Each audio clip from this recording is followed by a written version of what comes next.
네, 안녕하세요. 미래학교 자치연구소에 오신 것을 환영합니다. 곧 30분부터 저희들 미래학교 자치연구소가 이제 한 달에 한 번 운영하는 공개 강좌를 시작하겠습니다. 오늘 이제 공개 강좌에 대해서 간단하게 좀 말씀을 드리고 우리 김현수 이제 우리 성장학교 또 교장 선생님 또 의사 선생님이시기도 하시죠. 예, 와서 기다리고 계셔서 강연 또 듣도록 그렇게 하겠습니다. 저희들 오늘 이제 이 강의에 이제 주제를 조금 말씀드리겠습니다. 2025년 이제 12월 마지막 달이죠. 1년간 살아내시느라고 다들 너무너무 고생 많으셨습니다. 그래서 오늘 12월은 우리 스스로를 잘 살아낸 우리 스스로를 또 위로하고 또 토닥토닥 하면서 우리 또 누구보다 아픈 아이들 또 성장을 많이 돕고 계시는 우리 김현수 또 교장 선생님 말씀 들으면서 또 힘을 좀 얻는 시간을 가져보고자 이 시간을 마련했습니다. 우리 김현수 선생님 큰 박수로 환영해 주시기 바랍니다.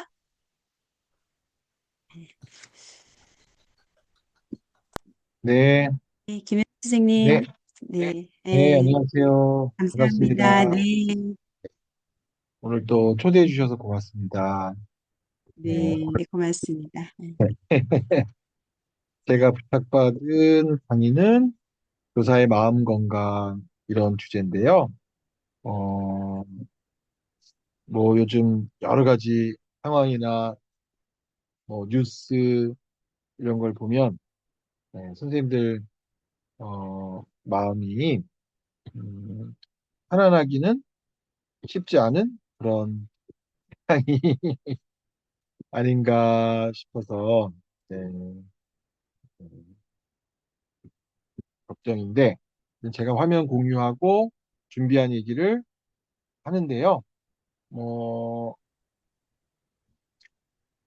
질문하시고 싶은 거나 또는 뭐 저에게 미리 얘기하고 싶은 게 있으시면 채팅창에 바로 주시면 또 그 얘기를 나누면서 이야기를 해보도록 하겠습니다.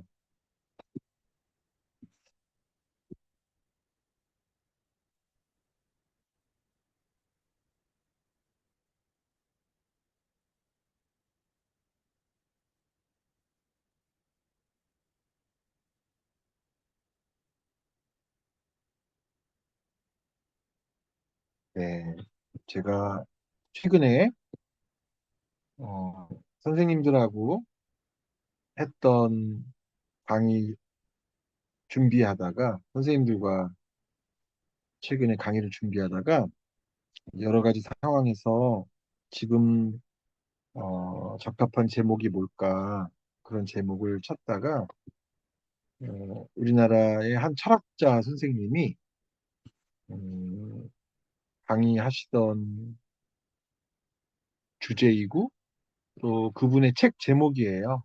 음, 상처로 숨쉬는 법이라는 이제 그런 책 제목인데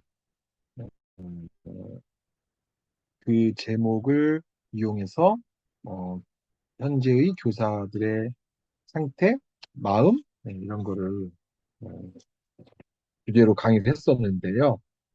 어, 지금의 뭐 기본 정치권인가요? 교사 정치 기본권 포함해서 선생님들이 요청하는 여러 제도적인 어려움, 그 제도가 주는 여러 가지 상처를 이제 교사 개인이 교실에서 감당하면서 또 아이들을 위해서는 상처 그 자체를 또 치유하지 않고서 아이들 대할 수가 없으니까 개인이 치유해 가면서 살아야 하는 아픔이 현재 어떤 교사들의 문제가 아닌가, 문제의 상태가 아닌가. 물론 뭐 꼭 교사만 그런 게 아니라 불합리한 제도 속에서 살아가는 많은 사람들에게 또 해당되는 얘기일 수도 있는데, 여러 사회적인 현장 중에서 최근에 아동학대, 뇌물부모, 어, 여러 가지 입시 제도에 대한 논의, 또 최근에 뭐 CCTV, 이 교육계의 제도적인 논쟁은 계속 되는 과정인 것 같아요. 이 과정에서 선생님들이 이제 나는 상처받았다라고 동료들하고 얘기하실 때도 있고, 또 진짜 병원에 찾아와서 어, 상처받은 이야기를 하실 때도 있고 그러는데, 하여튼 이제 그 진료실에서 또 선생님들 얘기를 일주일에 몇 분 얘기를 듣다 보면 굉장히 어, 공감도 가고 화가 저도 나고 약간 이해할 수 없는 그런 상황도 꽤 많이 있어요. 최근에 중학생이 여교사, 특히 임신한 선생님인데, 임신한 선생님을 임신한 선생님을 대상으로 하는 음담 패설을 했는데, 이제 그걸 듣던 아이가 그 내용을 이제 선생님에게 제보함으로 인해서 이제 그런 거를 알게 됐는데, 어, 학교에서 교권보호위원회를 요청했는데, 교권보호위원회가 안 열려서 굉장히 분개하시고, 또 교권보호를 열었는데, 그래서 이제 교권보호위원회 어떤 결정이 내려졌는데, 그 결정에 따른 조치를 하기 전에 또 학교의 어떤 이제 분이 학생을 용서하라 이래가지고 또 선생님이 굉장히 또 뭐 거의 학교를 못 나가겠다, 학교가 너무 상처다, 뭐 이런 일련의 얘기를 쭉 들으면 하여튼 굉장히 다양한 상처를 다양한 경로로 그 선생님이 받는 거를 옆에서 듣고 보고 어떻게 도와드려야 되나, 그런 안타까움의 이야기 상황이 있었는데, 하여튼 저는 제가 우리 소장님이 소개시켜 주신 것처럼 정신과 의사이기도 하다 보니까 그런 선생님들의 상처받은 이야기를 많이 들을 수밖에 없는 그런 처지에 있어서 더 제가 아마 좀 그 선생님들의 힘든 면을 더 강조해서 보게 되지 않았나 싶습니다. 어, 그래서 스님들하고 이제 모임을 할 때는 이런 교사로서 어디에 상처받는지, 나는 내 상처를 어떤 방법으로 다루는지, 그리고 그 상처를 어, 이겨나가기 위해서 나아졌으면 하는 게 어떤 것인지, 이런 얘기를 같이 나누고 함께 얘기를 하는 것만으로도 사실 2시간이 훌라삭 가더라고요. 이 한 주제로 한 여섯 일곱 분이 얘기해도 2시간이 다 가는 거는 사실 선생님들이 그렇게 자신이 받은 상처에 관해서 할 말이 많다. 음, 음. 어, 그 과정에서 제가 2024년, 작년이죠. 작년에 어떤 교육청에서 시간을 길게 줄 수가 없으니, 그렇지만 이 주제를 얘기하고 싶으니 짧게 얘기해달라라고 하면서 교사 상처 치유를 위한 세 가지를 압축해서 얘기를 해달라, 이런 좀 당황스러운 부탁을 받고 거절을 할까 하다가 어, 시간은 짧지만 강의를 많이 주신다고 해가지고 제가 짧은 시간 안에 얘기를 한 20분도 안 되는 15분 동안 얘기를 하겠다. 압축해달라 그랬어. 그때 압축할 때 떻게 압축을 해야 되나 고민하다가 제가 세 가지 아젠다를 정했어요. 음, 선생님들이 자꾸 문제 제기를 하실 때 그걸 개인의 문제로 여기지 않았으면 좋겠다. 두 번째가 선생님들이 그걸 자꾸 해결할 수 있다라고 말하지 않았으면 좋겠다. 음, 그다음에 어, 사실 첫 번째, 두 번째에 대한 답인데 사회적 의제로 만들어야 된다. 그런 얘기로 세바시 강연하듯이 10분 안에 얘기를 에, 나눈 적이 있는데 교육의 공약이나 구호는 늘 선거나 또는 뭐 이런 상황을 보면 뭐 하나의도 놓치지 않는다. 이런 거창한 구호를 갖고 있지만 실제로 그 안에서 일하시는 선생님들은 과연 살만하고 안전하고 외롭지 않고 지지받고 자신이 원하는 바를 할 수 있는가 물어보면 별로 그렇지 않다. 이런 자료는 진짜 많죠. 학교 소송이 이렇게 증가될 줄은 몰랐다. 음, 요즘은 뭐 용어를 법화, 영어로 리갈리제이션, 법화, 법률화. 그래서 교육활동 관련 법률 분쟁은 정말 많이 늘어나서 음, 그 교권 침해 사건에 대한 지원도 굉장히 많이 필요한데 음, 사실 3억 원 지원했다고 하는 것은 많이 지원했다고 볼 수는 없는데요. 이런 시대가 되었다는 거고 학교는 아이들도 힘들어졌고 학부모는 또 힘들어졌고 학부모는 더 힘들어졌고 업무는 줄지 않고 요즘 젊은 교사들은 이제 자신의 이제 또래 주로 이제 대기업 취업한 또래들이죠. 그런 또래들과 비교해서 이제 급여는 굉장히 줄어들었다고 그러고 사실 이런저런 것을 견딜 수는 있는데 아마 가장 견디기 힘든 것이 사회적 지지를 받지 못한다.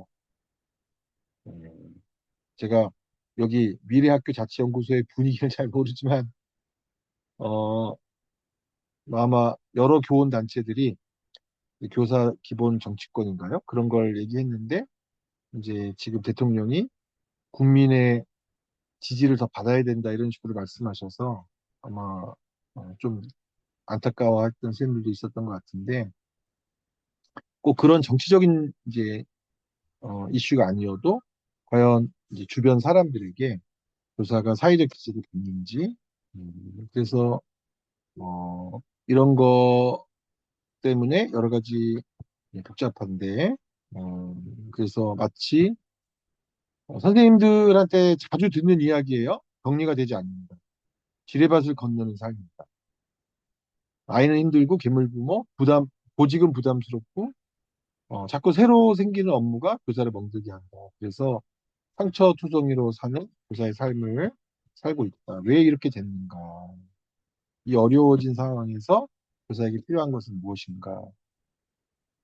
사실 2020년대 이전부터 일반 직장은 상당히 여러 가지가 달라지고 네, 우리 어떤 선생님이 매우 매우 동감합니다. 딱 제 마음입니다. 이렇게 댓글 주셨네요. 네, 고맙습니다. 어, 학교도 직장인데 없는 것들이 진짜 많다고 선생님들이 와서 얘기하고 음, 시민사회에는 있는데 없는 게 진짜 많다. 그래서 선생님들은 어떻게 생각하시는지 모르겠지만 어, 괜찮은 직장을 다니는 사람들은 학교란 조직은 이제 굉장히 결핍된 조직이라고 생각해요. 어, 뭐 직장인들의 휴게실부터 시작해서 다양한 복지 이런 것도 이제 거의 제대로 갖춰지지 않고 있고 안전은 뭐 말할 것도 없어요. 어, 그냥 방학 하나가 지금 유일하게 남았다는 것 같아요. 방학. 연금도 이제 과거랑 큰 차이가 연금도 이제 국민연금과 차이가 전보다 많이 줄었다고 하니까 여러 면에서 이제 어,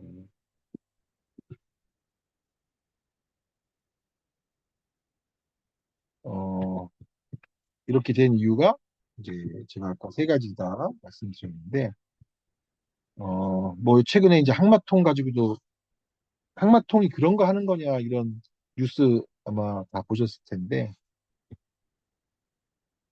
한 아이가 학교를 나오지 못하는 상태였어요. 이 상태에 관해서 어, 영국의 학교 마음 건강하는 사람들이 와서 함께 토론했던 적이 있어요. 우리나라 선생님이 자기 사례를 말했어요.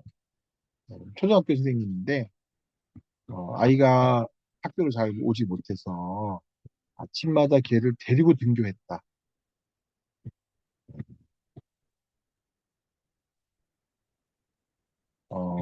그런데 그 다음 학년에 이제 아이가 그 다음 학년을 맞이했는데 그 다음 학년 선생님이 그 아이를 데리고 나오지 않으면서 이제 아이는 계속 벌썩하는 상태가 된 거죠.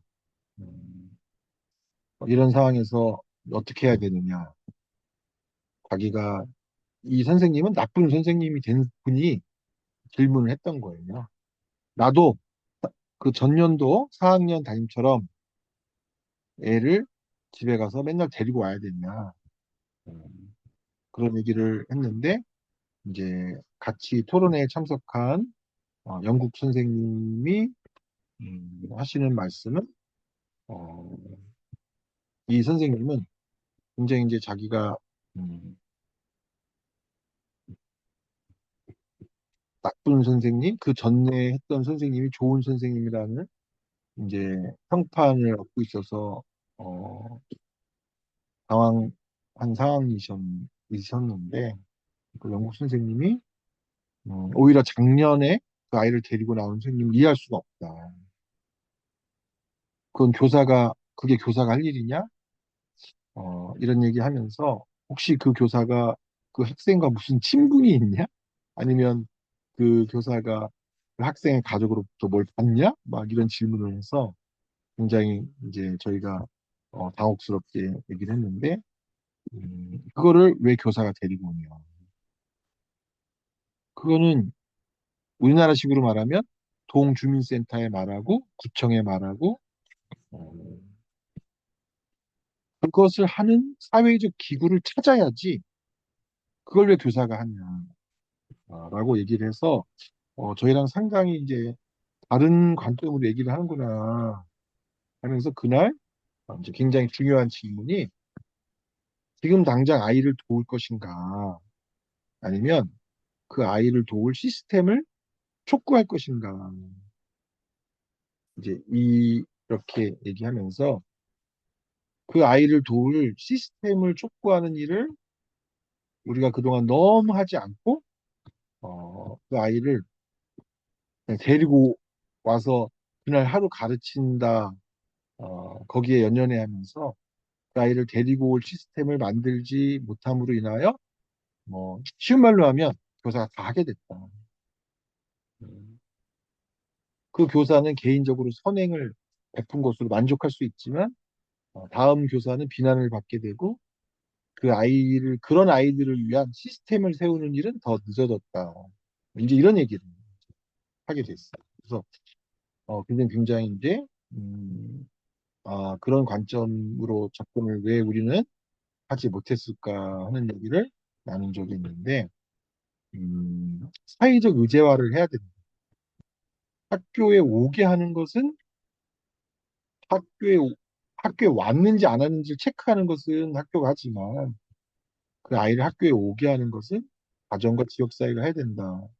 아마 어, 저희가 이 얘기를 했더니 또 어떤 선생님이 등교 도우미가 있다고 하더라고요. 등교 도우미. 등교 도우미를 동주민센터에 요청해서 일주일에 5일은 아닌데 등교 도움을 받을 수 있다고도 하시더라고요. 그런 게 있었다.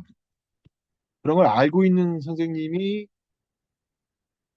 이제 그거 알면서 이제 안 가르쳐 준 거냐, 다 알고 있는 거냐. 혹시 선생님들은 등교 도우미가 동주민센터에 그런 유사한 제도가 있다는 걸 알고 계셨나요? 모르시나요? 알고 계신가요? 네, 분위기상 지금 알고 계신 분보다는 모르고 계신 분이 몰랐다고 하셨는데 그런 제도가 있긴 있다고 해요. 어, 교사 스스로에게 이런 것이 없는데 어떻게 교육이 가능하게 했을까? 그게 제도 바깥에 교사들의 개인적인 노력으로 해결해 온 거예요.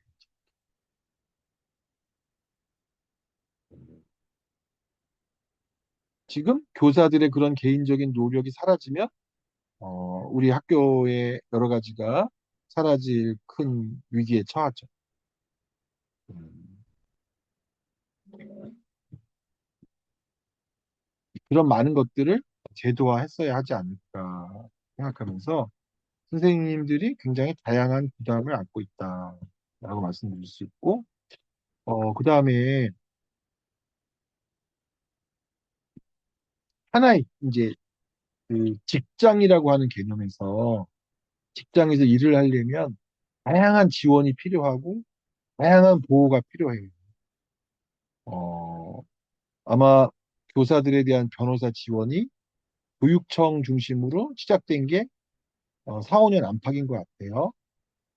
어, 어, 뭐 규모가 있는 병원 이런 병원들은 아주 오래전부터 로펌의 지원을 받고 병원에 민원이 생기면 병원 혹시 민원을 내보신 적 있는지 없는지 모르겠지만 저는 이제 큰 병원에 있는데 음, 병원에 민원을 내면 어, 민원을 의사가 바로 상대하진 않아요. 민원 해결팀이 있죠. 고객 그리고 그 고객 그 지원팀은 또 로펌의 지원을 받죠. 뭐 최근에는 노무사 지원도 해달라고 해서 어, 직원들이 상담할 수 있는 노무사들도 현재 채용돼 있어요. 음, 제가 현재 일하고 있는 이 안산 마음건강센터라고 세월호 가족을 돌보는 그런 기관인데 거기도 매월 일정한 금액을 내고 노무에 관련된 지원 상담을 받을 수 있어요. 직원들. 음, 그리고 어, 저희 센터에 있는 온갖 나무와 화분은 조경업체로부터 지원을 받아서 관리하지 그 식물을 저희 직원들이 관리하지는 않아요. 음, 어, 이제 변호사 지원, 노무사 지원, 조경업체 지원 이런 거를 다 받죠. 어, ADHD 학생이 있을 때 선생님들이 제대로 수업을 하는 것은 불가능해요. 아주 오래전부터 ADHD 학생이 있으면 보조교사가 지원되는 제도는 상당히 많은 나라가 이미 갖고 있어요. 제가 의문이에요. 왜 교사들은 ADHD 학생을 두고서 그냥 수업을 해왔지? 사실 아동학대나 악성 민원과 관련되어 있는 학부모 중에 ADHD 부모님들이 진짜 많아요. ADHD 학생이 있으면 보조교사를 신청해서 보조교사가 있지 않고 수업하기란 초등 저학년은 매우 어려워요. 어, 우리가 맨날 이제 다른 나라 얘기하니까, 음, 뭐, 저, 덴마크, 스웨덴이야 당연하고, 어, 우리처럼, 우리랑 좀 다르지만, 어쨌든 미국도 ADHD는 보조교사를 굉장히 많이 신청할 수 있어요. 음, 보조교사, 요즘 항마통 말하는 교육복지사, 지역사회 지원, 연구 지원, 때때로 정신건강 지원도 다 해주죠. 이것 없이 현재의 교실에 대한 이해가 뭐 선생님들하고 상충될 수 있지만 하나급에 30명이면 ADHD가 적어도 한 명 내 두 명이 있고 경계선 지정 애들이 또 두세 명 있고 우울한 아이들, 품행장애, 스마트폰 중독, 강박장애, 틱장애 이런 정서행동을 장애를 갖고 있는 아이들이 어, 다른 나라는 30%라고 말하고요. 이제 우리나라 교육부는 한 15%라고 말하는데 최근에 저희는 정신과 의사들이 볼 때는 15%는 훨씬 넘어요. 요즘 4명 중 1명 얘기하니까 20%, 25%가 넘었죠. 학교에 25%의 아이들이 상담을 다니거나 정신과를 다니고 또는 약을 먹는데 그 상황에서 선생님들이 보조교사 없이 수업을 잘 해내기란 사실은 불가능한데 이 불가능함 속에서 집중시켜서 뭘 해보려고 하니까 제 생각에는 계속 무리가 생기고 혼내게 되거나 또는 놓치게 되거나 또는 그냥 내버려 두게 되거나 어, 그런 상황에서 그 아이들과 수업 장면에서 생활 지도 장면에서 현장 체험 장면에서 이 과정을 이제 혼자 책임지는 구조로 계속 가니까 예전부터 대구 그때 체험학습 대구 그 대구 주유소가 아니라 대구 휴게소 사건부터 해가지고 보면 교사 개인에게 책임을 묻는 식으로 자꾸 학교에서 일어난 사건들이 벌어집니다. 시스템이나 이런 논의가 아니라 그러다 보니까 자꾸 선생님들이 내가 어떻게든 안 하거나 또는 거꾸로 내가 어떻게든 감당해야 해야 할 전능한 능력이 있어야 된다. 그러니까 사실 굉장히 높은 스트레스 속에서 계속 교사를 하는 거죠. 어, 또 여름방학 때 여름방학이었나요? 초가을이었나요? 음, 휴학여행 가서 학생이 떨어져 죽었다. 그런 불행한 일이 났다. 그럴 때 이제 이거를 선생님 책임이라고 얘기하는 구조로는 사실 이제 앞으로 체험학습을 갈 수가 없다. 가서는 안 된다. 안타깝지만 어, 학생의 안전, 선생님의 안전에 대한 제도적 장치가 없는데 그거를 선생님의 책임으로 다루기는 너무 어렵다는 거죠. 굉장히 많은 나라들이 부모랑 학부모랑 연합해서 ADHD 보조교사 없으면 수업 못한다. ADHD 보조교사 확보해라. 발달장애 보조교사. 이런 정서행동 장애뿐만이 아니라 다양한 이제 교육 가능한 학교가 되도록 하기 위한 여러 교육 공약을 내걸고 그 공약을 실천하는 정치인을 뽑고 그런 교장을 뽑고 어, 또 여론에서 학교 교육이 뭐가 어려운지 음, 서희초 사건을 통해서 국민들이 교사가 이렇게 어려운 상황에서 하는구나. 강남 서초구에 교사들이 안 가려고 하는구나 하는 거를 꽤 많이 알게 됐어요. 음, 학교에 그런 게 안 돼? 학교에 그런 게 없어? 어, 학교 선생님들이 ADHD에 대한 교육을 안 받아? 이런 거를 이제 여러분들이 생각하시는 것만큼 부모들이 잘 알고 있지 않아요. 음, 그래서, 어, 학부모랑 연합해서 ADHD 보조교사가 필요하다. 상담 전문교사를 이제 확보해 줘야 된다.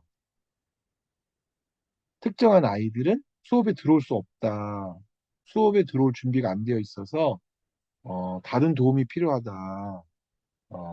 이런 의제를 우리가 사회적으로 해결하지 못하고 계속 선생님들이 안고 가는 그런 상황이 되어 온 것 같아요.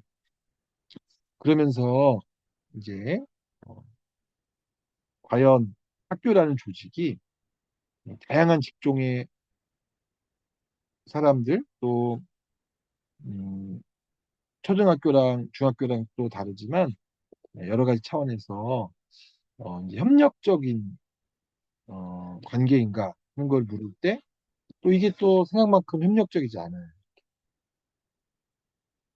어,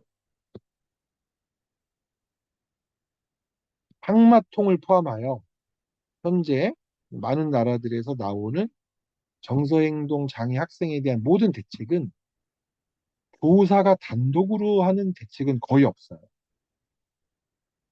여러 직종이 함께 힘을 합해서 학교의 여러 가지 어려움을 해결하려고 그렇게 접근하는 정책이 대부분이죠. 음, 제가 하는 교사 모임이 관계의 심리학을 연구하는 교사단이라는 교사 모임이 있는데 거기 선생님이 미국으로 이민 갔어요. 어떤 가족 상황 때문에. 거기 가서 현재 미국의 보조교사로 일하고 있어요. 네. 그 발달장애 학생에 대한 보조교사로 일하고 있는데 어, 학교에 교사 말고 정말 다양한 어른들이 들어와서 쉽게 말하면 교사를 돕는 거고 또 학생을 돕는 체제로 있더라. 그러니까 교사가 오히려 수업 준비가 가능하더라.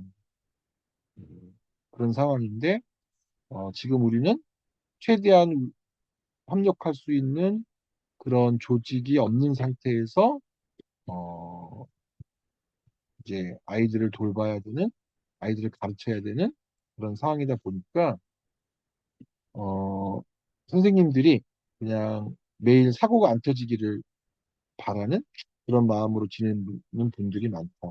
그리고 어, 자신의 개인적인 평정심에 의존하고 지내는 선생님들이 많다. 그런 얘기를 드리고 싶어요. 그래서 좀더 많은 지원이 필요하고 더 많은 지원을 받아야만 학교는 이제 교육 가능한 체제로 돌아갈 텐데 그게 되지 않으면서 음, 여기까지 이제 제가 현재 학교의 상황에 대해서 말씀드린 거고 또 하나 이제 학교 선생님들이 협력적이지 않다는 측면에서 제가 매우 안타까워하는 것은 어, 교사를 돌보는 거 학교가 또 예를 들어서 제가 일하는 병원이 저를 돌보는 것은 매우 당연한 일이에요. 음.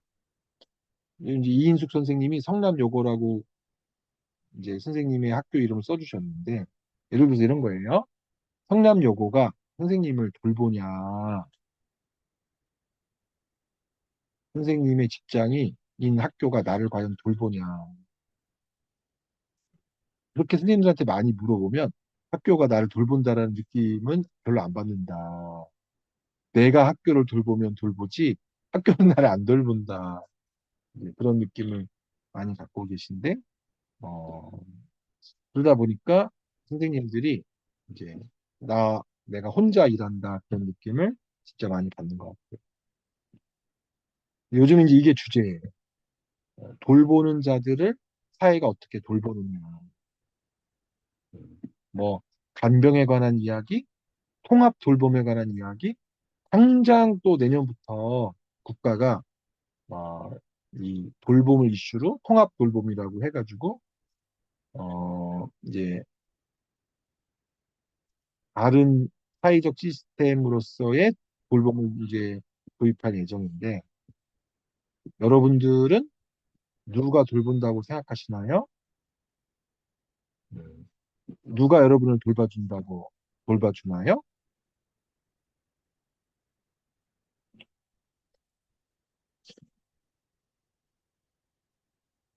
근데 선생님들은 난 돌봄 필요 없어 이런 분들이 많다는 거죠. 음. 그냥 돌봄 필요 없으면 선생님이 다 하셔야 돼요. 선생님이 다 감당하시는 거예요. 음. 어, 나를 돌보는 체계가 있어야 된다는 거거든요. 전문가 집단일수록 나를 돌봐주는 체계가 굉장히 잘 돼 있어요. 음. 여러분의 속마음을 돌봐줄 사람, 여러분의 직장 이슈를 돌봐줄 사람, 여러분의 운동, 여러분의 또 취미.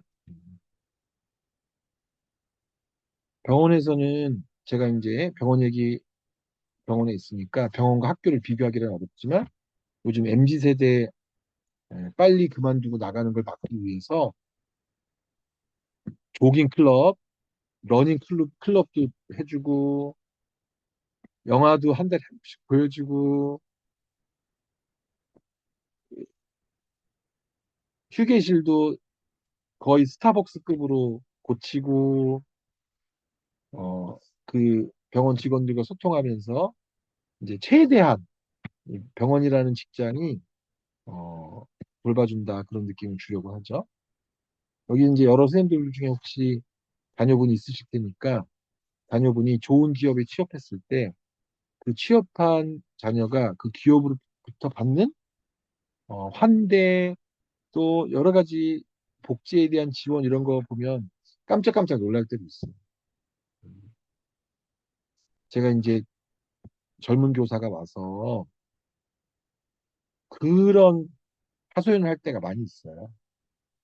나랑 나보다 공부 못했는데 나는 교사가 됐고 걔는 대기업 들어갔는데 어, 대기업 들어간 아이들의 재택근무, 회사가 제공하는 여러 여행에 관련된 복지, 뭐 아버지가 환갑인데 아버지 생일에 대한 비용을 회사가 대준대요. 그래서 그 기업만 그러냐 하고 이게 쭉 자기가 또 알아봤더니 꽤 많은 기업들이 뭐 그런 것도 한다고 하더라고요. 어, 이건 너무 이제 대기업 얘기고 어, 사람이 어쨌든 그 직장에 대한 소속감과 이제 행복한 느낌을 받으려면 그 조직이 나를 돌본다는 느낌이 있어야 되는데 이게 이제 우리가 매우 부족하면서 거꾸로 자기 헌신은 엄청 많아요. 어, 나 아니면 학교 안 돌아간다 이런 선생님들 꽤 있으시더라고요. 이제 보직을 맞지 않기 위해서 보직을 맞지 않기 위한 이야기가 페이스북에 엄청 많더라고요.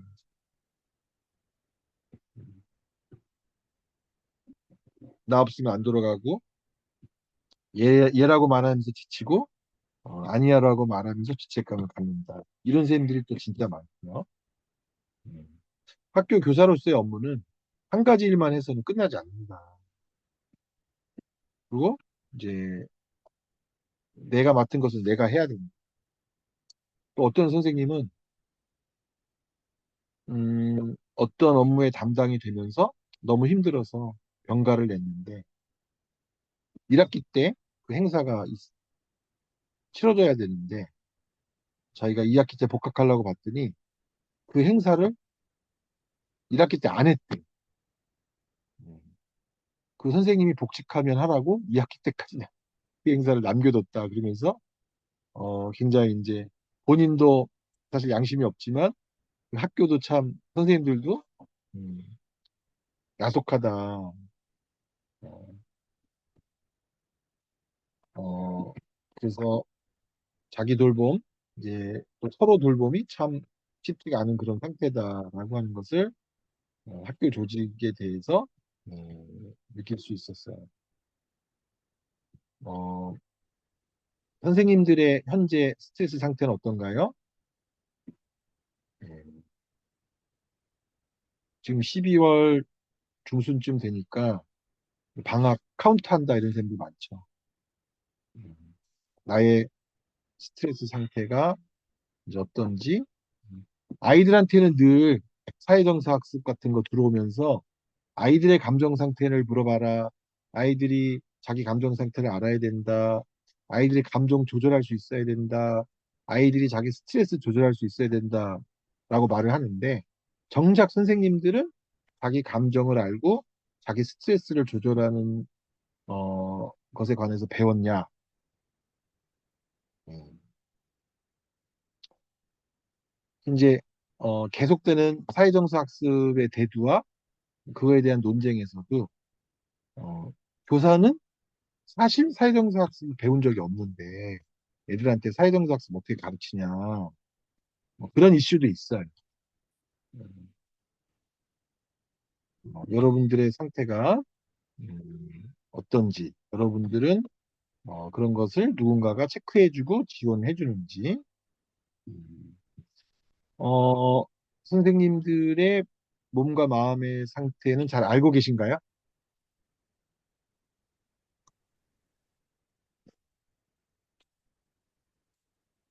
다음, 선생님이 뭔가 회복할 수 있는 시간은 제공되고 있나요? 마음을 회복할 수 있는 시간, 또는 신체를 회복할 수 있는 시간, 음, 또 선생님이 스트레스를 줄일 수 있도록 하는 활동을 하고 계신가요? 특히 신체를 활용해서 또 마지막으로 선생님의 몸과 마음에 긍정적인 기운을 불어넣어 줄 수 있는 활동을 하시고 계신가요?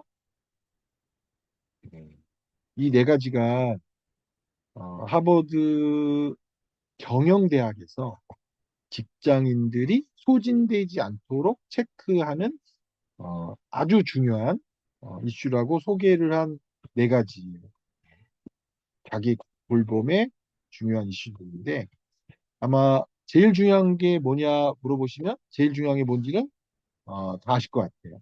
제일 중요한 게 뭘까요? 이 네 가지 중에서 첫 번째는 음, 그렇죠. 네, 맞아요. 11번은 없는데 1번을 두 번 누르신 거죠. 음, 자기 상태 알기. 자기 상태를 아는 것이 어쨌든 가장 중요한 자기 관리에 음, 그렇다면 이 여기서의 문제는 두 번째로 중요한 것인데 두 번째로 중요한 게 뭐냐? 뭘 것 같아요? 어떤 것일까요? 두 번째로 중요한 건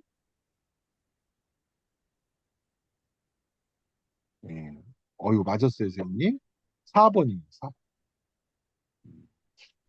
어, 긍정적인 마음가짐으로 지낼 수 있는 뭐 요즘 말로는 멘탈 관리, 마음 근력 뭐 다양하게 표현하죠. 어, 회복 탄력성,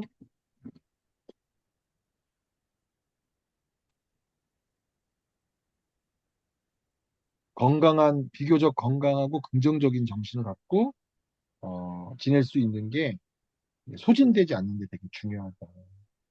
그러니까 선생님들이 학교에서 너무 힘들고 학교가 부정적이고 애들이 부정적이고 이러면 소진이 빨리 오죠. 여러 가지 힘들지만 그래도 긍정적인 마음을 갖고 하자라고 하는 게 굉장히 중요한 일이라는 거예요. 그냥 그런 마음으로 살면 좋다가 아니라 굉장히 중요한 일이다. 특히 어떤 사람들이 더 힘드냐? 변화를 더 많이 바랄수록 상처가 더 크죠. 음, 그러니까 이런 연말 저녁 때 송년회 안 가시고 여기 모여서 정신 건강을 들어보겠다 하시는 분들은 더 힘드신 분이 많을 가능성은 좀 높죠.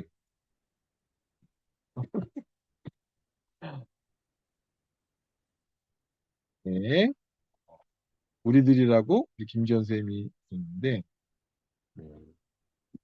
그래서 이제 이런 자리에서 얘기를 들으면서 어, 나를 돌봐야 되겠다.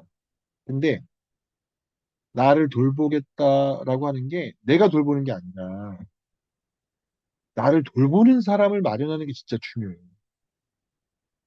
최근에 계속 연구 결과가 어떻게 나오냐면 내가 건강하게 하려고 하는 노력하고요. 나를 돌봐주는 사람이 있는 거, 두 가지가 어떤 게 더 나한테 영향이 크냐. 내가 건강한데. 내가 건강하려고 하는 노력하고요. 나를 돌봐주는 사람이 있는 거. 어떤 게 더 강력한, 어, 나의 건강을 지키는 일이냐라고 말했을 때, 어, 굉장히 많은 논문들이 나를 돌봐주는 사람이 있는 게 내가 노력하는 것 이상으로 중요하다는 게 이제 음, 많이 밝혀지고 있어요. 사실 나는 내가 객관적으로 알기 힘들잖아요. 때때로. 아인슈타인도 그런 말을 했대. 우주는 알겠어도 나를 모르겠다.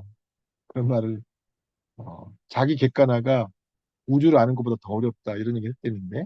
음, 그래서 사실 이제 이 자기 돌봄 워크샵에서 대단한 목표를 삼지 않고 채팅창에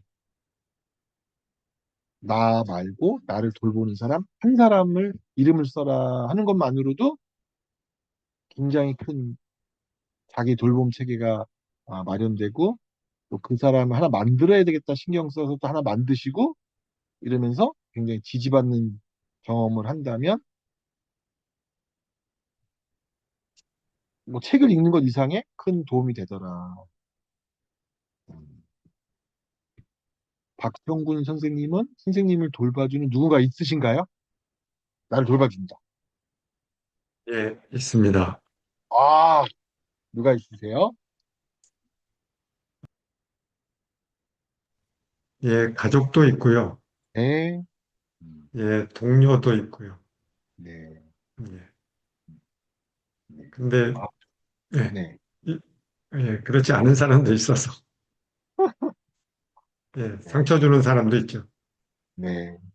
예, 상처 주는 사람도 있지만 나를 돌봐주는 사람이 있기 때문에 상처를 잘 견딜 수 있는 거죠. 그죠?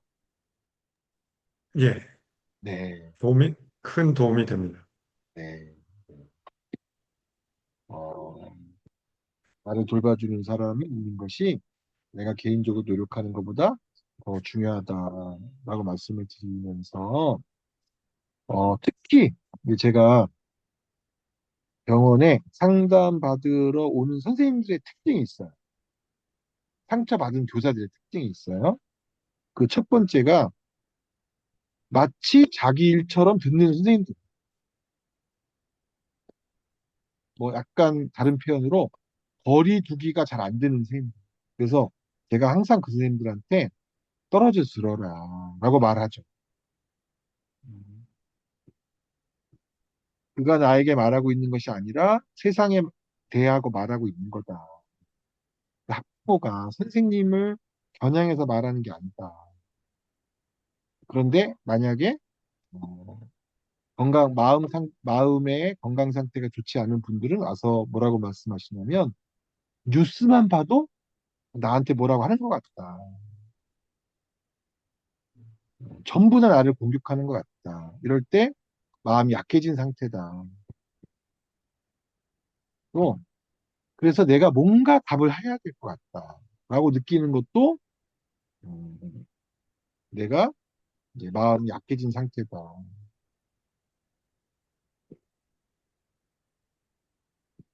잘 듣고 상의해서 해주겠다가 되지 않고 뭐라도 자꾸 답을 해줘야 되지 않나라고 느낄 때도 내가 약해진 상태고 그런 선생님들 상처를 많이 받더라. 음. 그리고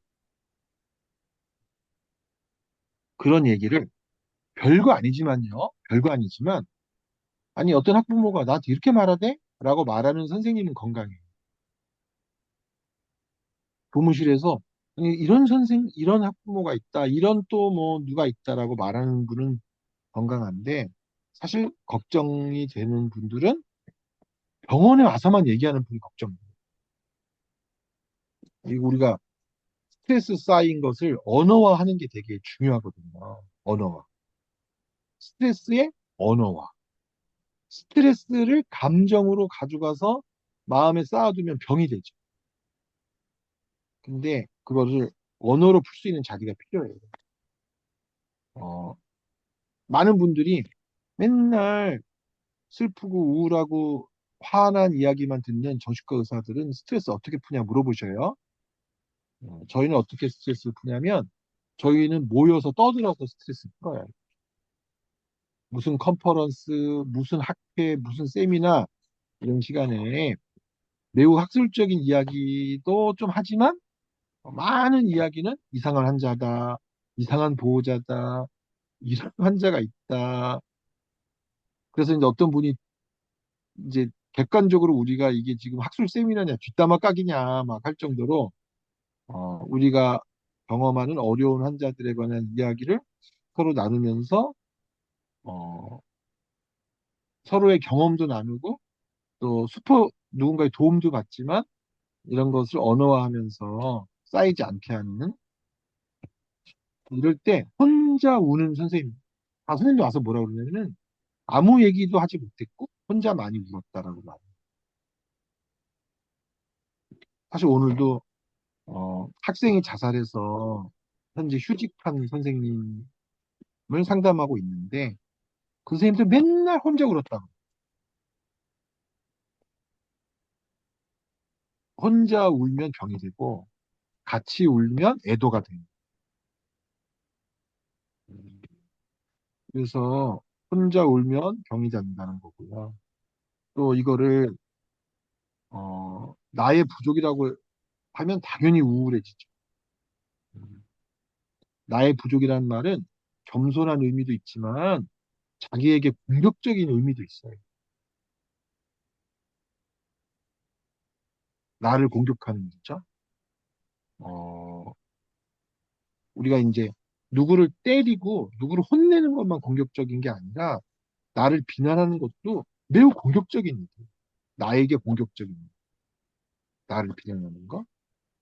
어, 나를 비난하는 선생님들도 굉장히 위험하고 우울에 빠질 가능성이 높아서 선생님의 부족이 아니다라고 음, 말을 하지만 끝내 선생님은 나의 부족이다라고 말하고 또 선생님이라는 직업의 집단 안에 유능과 무능의 신화가 있어요.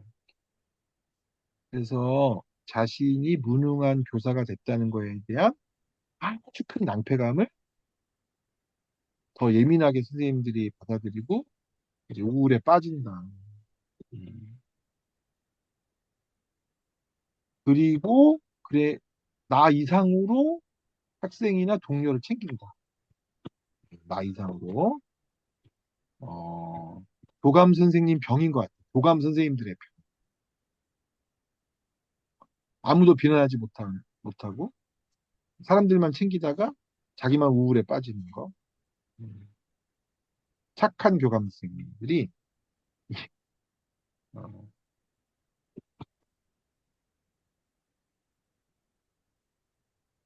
다 챙기고 나만 안 챙기는 쌤들이 있어요. K 장녀 선생님이 오셨는데 어, 교사가 돼서 K 장녀로 살면서 시댁도 챙기고 친정도 챙기고 신랑도 챙기고 자식도 챙기고 교장 선생님도 챙기고 교감 선생님도 챙기고 후배 교사도 챙기고 다 챙기고 이제 누구만 안 챙겼냐? 자신만 안 챙겼다. 그래서 병 나서 온 다음에 신체적인 질병도 나고 어, 그래서 거기서 이제 더 우울증에 빠지셨는데 이제 왜 우울증에 빠졌냐? 음, 보통 이제 아프고 나서야 다 챙기고 나만 안 챙겼다라고 하는 것을 이제 그때 알게 되시는 그런 경우도 제가 많이 봤어요. 어, 그래서 선생님은 지금 매우 힘들고 선생님 지금 상태가 안 좋다라고 말해도 물론 나 괜찮지 않다를 입에 달고 사는 선생님도 계셔요. 하지만 우울에 빠지는 선생님들 중에서는 끝까지 괜찮다, 괜찮다라고 말하시고 나는 괜찮지 않다라고 말하는 법을 모르시는 선생님들이 계신다. 그래서 선생님들한테 뭐 어떨 때는 진짜 괜찮지 않다라고 말해도 된다. 선생님 현재 괜찮지 않다. 이런 얘기를 어, 나눴던 그런 적도 있고 이거는 이제 제가 음, 자기 돌봄이 안 되는 선생님을 많이 만나다 보니까 어, 그 선생님 오늘도 무사히라는 책이 있어요. 그 책에 그 자기 돌봄을 안 하는 선생님들을 위한 문구를 만들어서 제가 선물로 카드처럼 드리기도 했어요. 어, 선생님들의 업무 소지는 약간 필연적인데 왜 필연적이냐면 이게 이제 소진의 6가지 중요한 요소예요. 여러분들이 이제 혹시라도 소진에 관한 설문지를 해봤다라고 하면은 이 미국의 소진 연구자가 만든 6가지 요소에 관한 이제 소진을 하는데 업무의 양이 적절한지, 업무의 권한이 적절한지, 보상이 충분한지, 동료들과의 관계가 어떤지, 업무 전체적인 공정함이 있는지, 의미가 있는지, 이런 게 충분하면 소진되지 않지만 과도한 업무를 하고 권한은 없으면서 보상은 적고 인정은 해주지 않으면서 교무실은 섬 같은 상태고 이게 도대체 무슨 의미가 있나 이러면 소진된다는 거죠.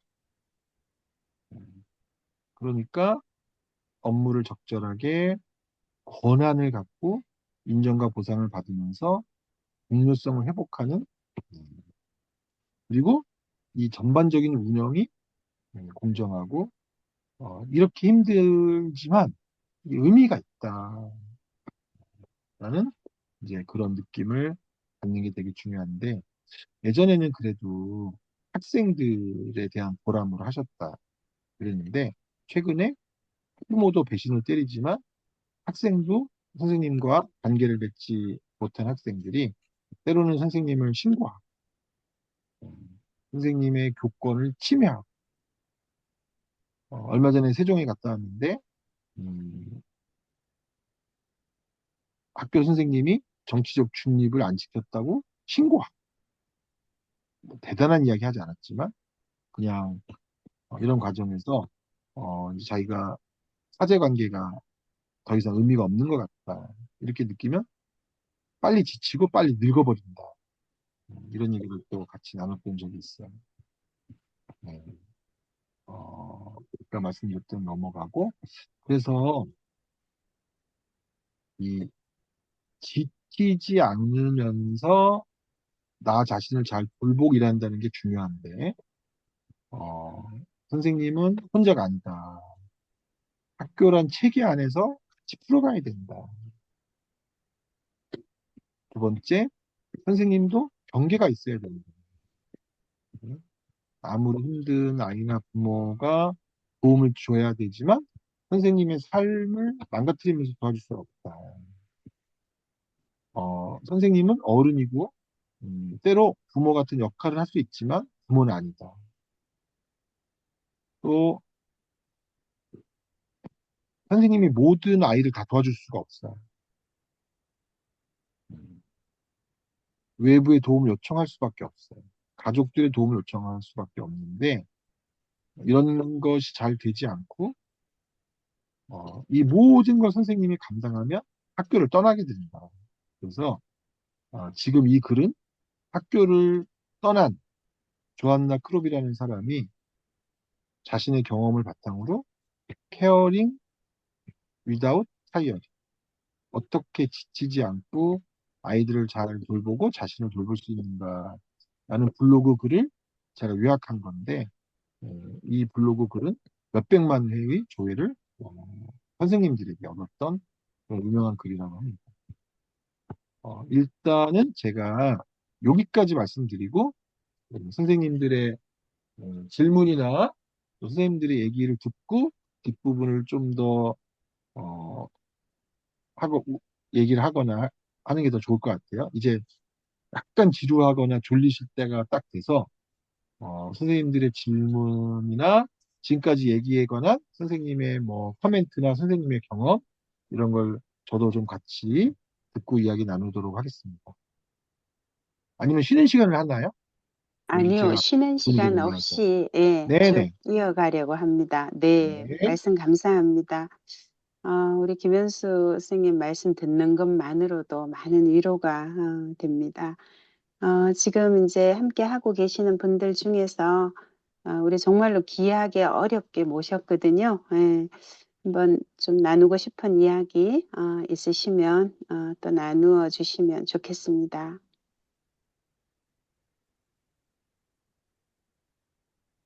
아니면 뭐 어떤 이제 대목에서 예, 좀 위로가 되었다든지 공감이 되었다든지 뭐 그런 말씀도 괜찮습니다. 우리 박형군 선생님 마이크 켜셨는데 혹시 뭐 주실 말씀 있으실까요? 예, 그, 예, 그런 생각을 뭐 해왔지, 내 탓이 아니다. 라기보다, 이것도 있고, 그 학생들, 그런 문제 학생들, 문제 학생들의 탓이 아니다. 내 잘못이 아니다. 뭐 이런 얘기를 했는데, 오늘 이제 또 나의 탓이 아니다. 내 잘못만 은 아니다. 이런 얘기를 들으니까 위로가 많이 되는 것 같습니다. 음, 어떻게 말을 해야 될까요? 아무튼 동료가 필요하다. 학습할 때도 동료가 필요해서 아이들한테도 그런 학습 친구 뭐 이런 얘기를 하는데 음, 나이 들수록 그런 생각을 하는 것 같아요. 어른이라고 생각했는데 어른도 비슷한 어떤 음, 살아가는 과정에 어려움들을 다 겪는구나. 힘듦이 다 있다. 예, 그 힘듦을 어른이 되면 잘 헤쳐나갈 줄 알았는데, 더, 책임질 일이 많아졌다고 할 수도 있고, 어, 어른답게 잘 해결해야 된다는 그런 생각도 있고, 근데 그런 것을 잘 해내지 못하는 데 대한, 생각 때문에 더 힘들어지는 부분도 있는 거. 그럴수록, 어, 함께 하는 것이 필요한데 그런 함께함이 이 혼자 다 해결해야 되는 쪽으로 사회적 분위기나 또 아까 말씀하셨지만 교사의 능력이라는 게 어, 혼자 해결하지 못하고 남에게 뭔가 이렇게 도움을 요청하거나 일이 커지게 만드는 것이 능력 없음으로 내비쳐지는 것처럼 보이는 그런 그 환경, 이런 것들의 영향도 컸던 것 같은데요. 왜 그랬을까? 아까 뭐 등교 지원 제도 뭐 이런 거 아니면 교사가 해결할 수 없는 일을 혼자 다 해결해야 되는 것처럼 떠맡아온 과거의 어떤 경험들이 제가 조금 경력이 있는데 지금도 뭐 복지 얘기하고 그렇지만 교사의 복지에 대한 부분은 학생 복지에 비해서 많이 뒤로 밀렸다. 그 학교에 카페를 만들어서 교사 휴게 공간을 만든 것은 뭐 저희는 카페가 없는데 그런 것은 학생 휴게 공간이 이제 다수니까 학생들이 먼저 휴식 공간을 만들고 선생님 휴식 공간을 만들어야 된다 이런 생각을 하게 되는 그런 것들이 다 당연하다 이렇게 생각했던 것 같은데 예, 그 속에 언뜻 생각하기는 우리나라에 너무도 강력하게 뿌리박고 있는 그 능력주의에 대한 그런 스스로에 대한 교육, 그 사회적 압력, 환경 이런 것들이 예, 나누지 않고 능력 있는 사람이니까 다 가질 수 있다. 뭐 이런 생각, 능력이 없으니까 덜 가져도 된다. 힘들어도 할 수 없다. 이런 생각을 갖게 하는 것이 아니었을까 이런 생각도 잠깐 들었습니다. 예, 제가 지금 주저리 그냥 말을 했네요. 네, 감사합니다. 아, 그래서 저희들이, 아까 이제 다들 송년회 안 가고, 이렇게 여기 온 사람들이 좀 아픈 사람들이 아닌가. 그래서 제가 댓글창에다가 저 송년회 다른 날 다녀왔습니다. 이날 참석하려고 이렇게 말씀을 드렸는데요. 저는 이제 우리 그 교장선생님 말씀 중에 이 변화를 바라는 사람은 상처를 더 자주 받는다. 이 말씀을 이제 했었거든요. 제가 좀 그랬었구나 이런 생각을 했습니다.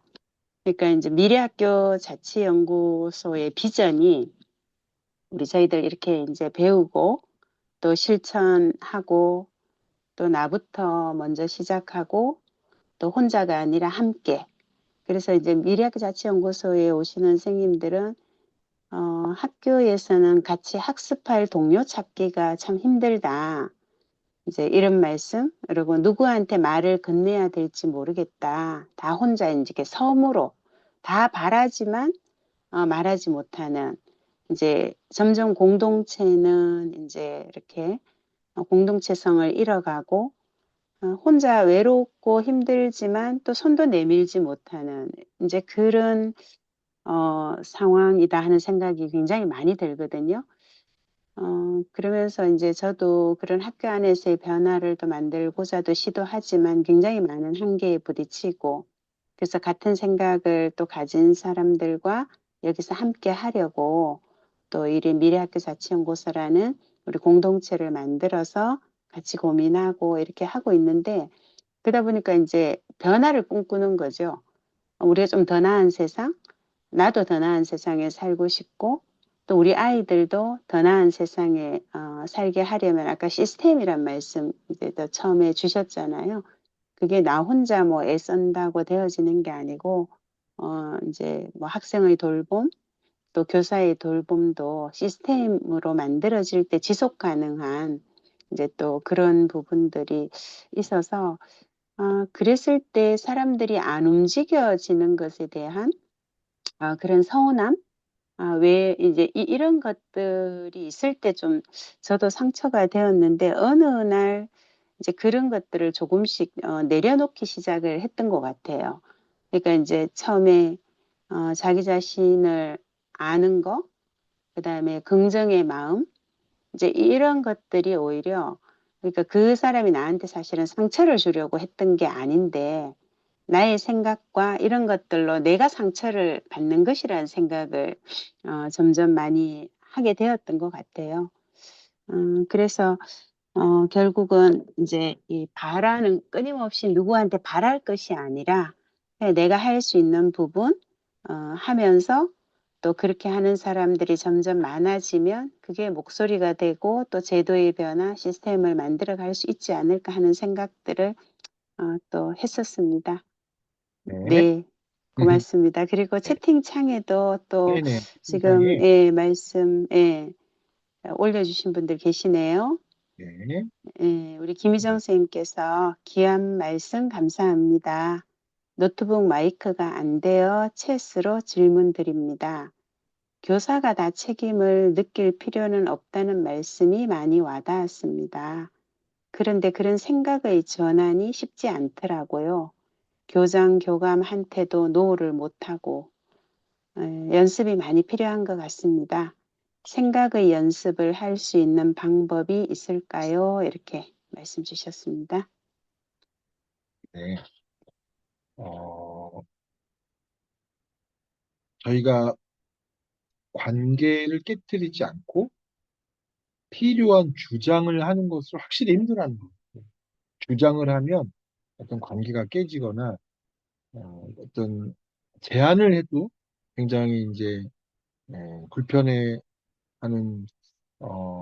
상황을 많이 보는데 그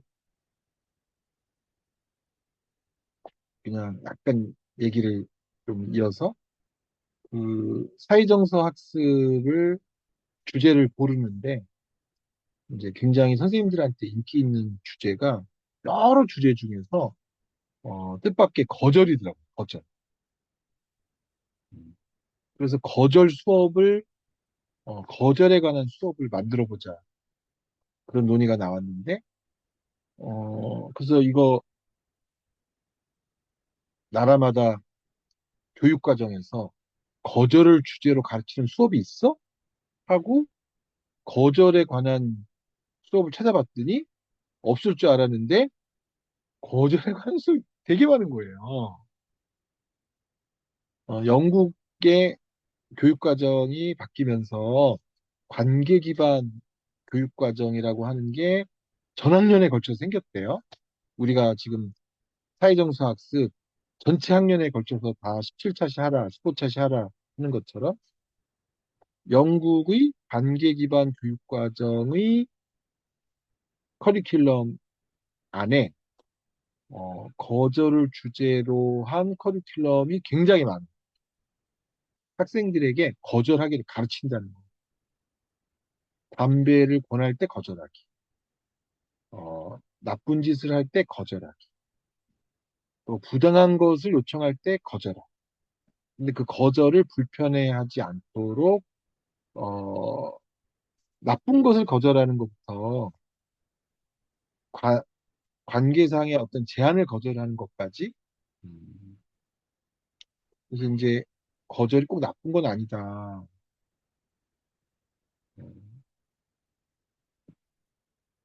그리고 거절을 또 아주 또 유명한 베스트셀러 중에 노라고 말할 줄 아는 으로 시작하는 그런 또 베스트셀러가 있더라고요. 어, 그래서 거절에 관해서 배우고 연습하고 거절을 예의 바르게 또는 단호하게 거절도 의사소통에 매우 중요한 역량이라고 하는 거를 배우는 교육과정도 있다는 것도 하나 말씀드리고 싶었고 사실 개개인 교사가 교장교감 생활에 노를 한다는 건 당연히 어렵죠. 그렇기 때문에 그, 그런 이제 토의를 할 수 있는 제도를 만들기 위해서 어, 혁신학교를 중심으로 그런 의사소통의 위계 문제를 잘 해결하기 위해서 과모임, 전체 교사 청회를 하기도 하고, 그 다음에 학년 부장을 중심으로 한 팀 티칭이나 이 학년부를 팀으로 운영하면서 팀의 의견으로 전달하기도 하고, 그런, 음, 예스를 하지 않을 때 의사소통을 좀 더 잘할 수 있는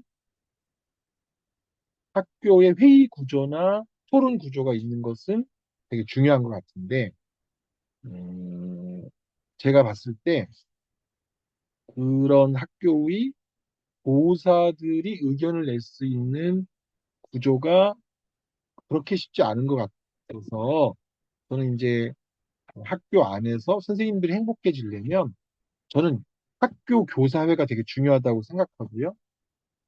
교사의 안에의 학교의 전문학습 공동체가 중요하다고 생각하고 또 저는 팀 티칭이 되게 중요하다고 생각하고 그런 교사회, 전학공, 팀 티칭 이런 게 활발하면 어 이제 특정한 권위 체계에 의해서 학교가 운영되는 게 아니라 좀 여러 구성원들의 자치적 운영이 되지 않을까 그런 정도로 제가 여러분들과 의견을 나누고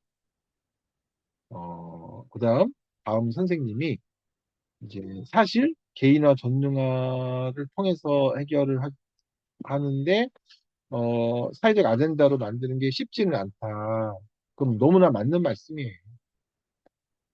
그래서 사회적 아젠다로 만드는 것은 사실 교사를 돕는 단체들이 하는 게 되게 좋아요.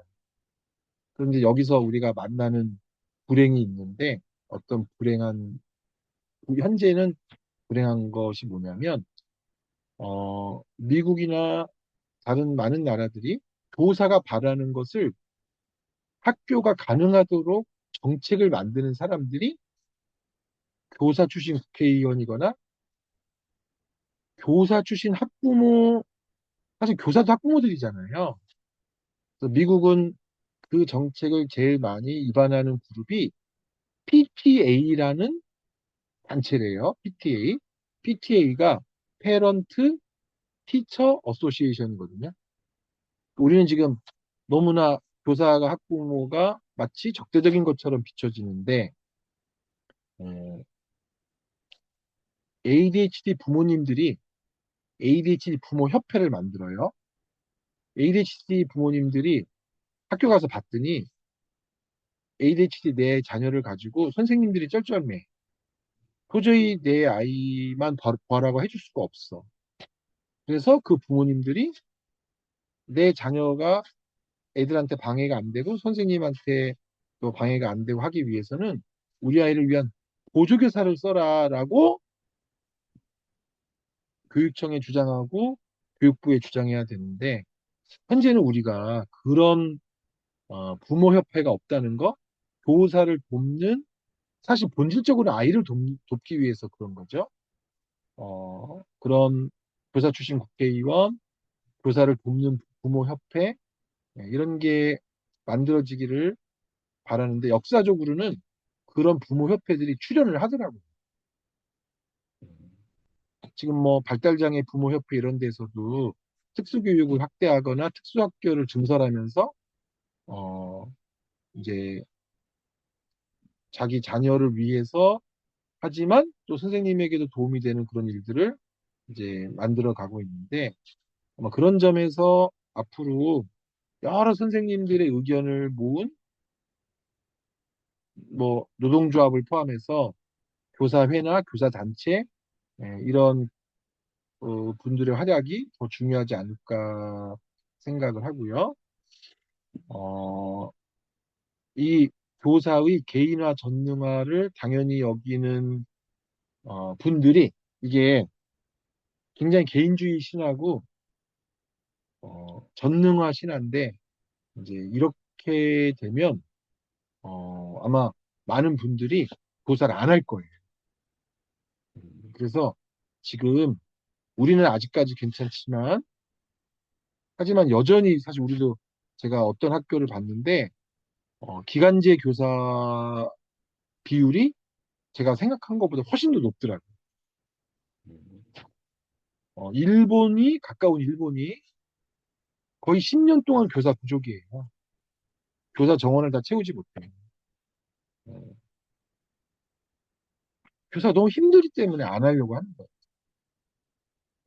아마 우리도 어, 그런 흐름으로 가지 않을까 매우 걱정하고, 그러다 보니까 이제 국가적으로 불행한 건 뭐냐면, 유능한 사람들이 교사를 이제 하려고 하지 않는 문화가 이제 앞으로 될 가능성이 높다.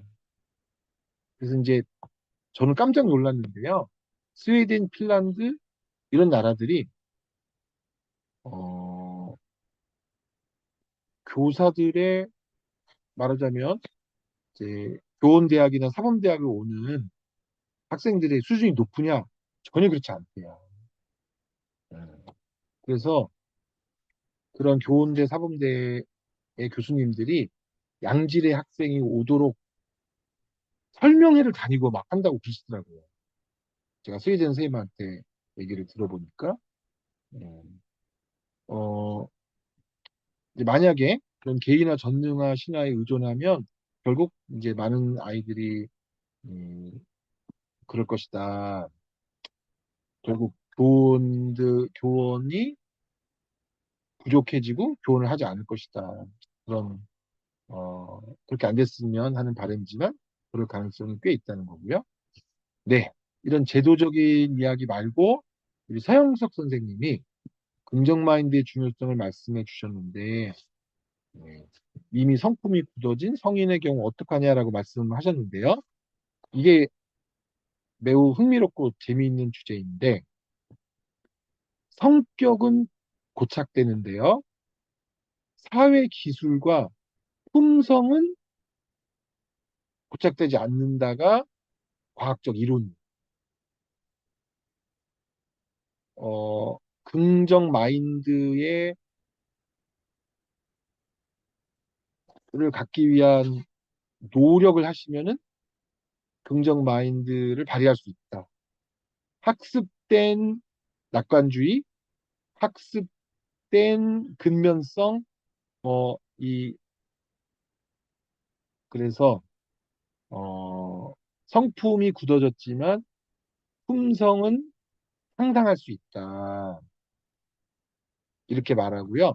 그것에 관한 되게 유명한 책이 혹시 들어보셨는지 모르겠지만 히든 포텐셜이라고 어, 히든 포텐셜이라는 이제 유명한 조직 심리학자인 아담 그랜트라는 사람이 히든 포텐셜이라는 책에서 품성 역량이라는 표현을 써요. 품성 역량. 근데 사실 뭐 내용을 보면 사회정서 학습 내용과 거의 비슷해요.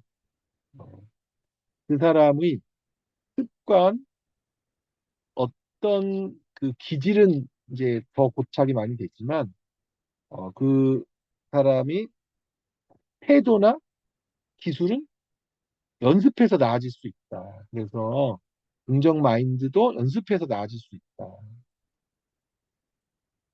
그렇게 드릴 수 있고요. 네. 상처받지 않는 법 2 화면을 한 번 더 보여드릴게요. 네.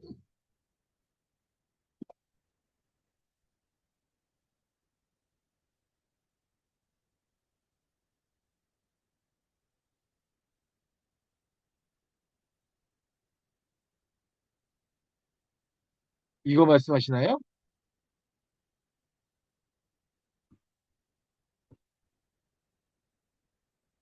제가 요 네 가지는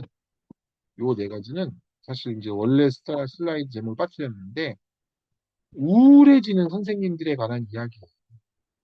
선생님들이 찾아와서 뭐 PTSD로 오시는 선생님도 계시고, 화병으로 오시는 선생님도 계시고, 음, 여러 선생님들이 계신데, 요거 앞쪽이요.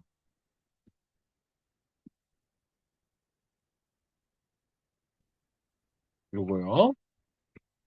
어, 이게 첫 번째가 다 나한테 말하는 것 같다. 그래서 상처받으시고, 그 다음에 밤새 잠 못 자고 그 사람에게 뭐라고 답해야 된다. 답하려고 하다가 또, 답을 했는데 욕먹고 답을 하려고 하지만, 주로 이렇게 답을 했다가 비난받는 경우가 많죠. 답을 찾다가 또 답을 했다가 상처를 많이 받게 되고, 그러면서 혼자 지내고, 그러면서 내 부족이라고 생각하고 나를 공격하고, 그러면서 상대방만 챙기고, 그러면서 어쨌든 자신은 드러내지 않으면 이게 우울해지더라, 그런 얘기를 하는 것이고, 이제 요즘은 학생들을 가르치는 것이 음, 네, 살얼음판 지뢰밭을 걷는 느낌입니다. 이건 제가 아까 제 슬라이드에도 있죠. 음, 어느 학생이 어떤 트집을 잡을지 모른다는 걱정, 공포가 매 수업마다 있다. 이런데 여기다가 CCTV까지 지금 설치한다고 하니까 사실 어떤 선생님들은 매우 공포에 떨 수밖에 없을 거예요.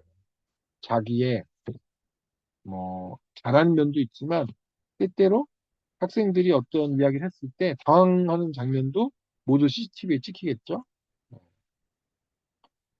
어제도 학생들이 수업 중에 집단으로 말을 거는데 정말 이상한 이야기를 하면서 교사가 실수하게끔 낚시한다는 느낌을 받았다. 작게는 학계 민원에서 크게는 법적으로 부당한 일까지 매 수업마다 노출되어 있다. 어, 그리고 생계형 직업마다 직업 현실에서 음, 또 자괴감이 들 때가 많다. 네.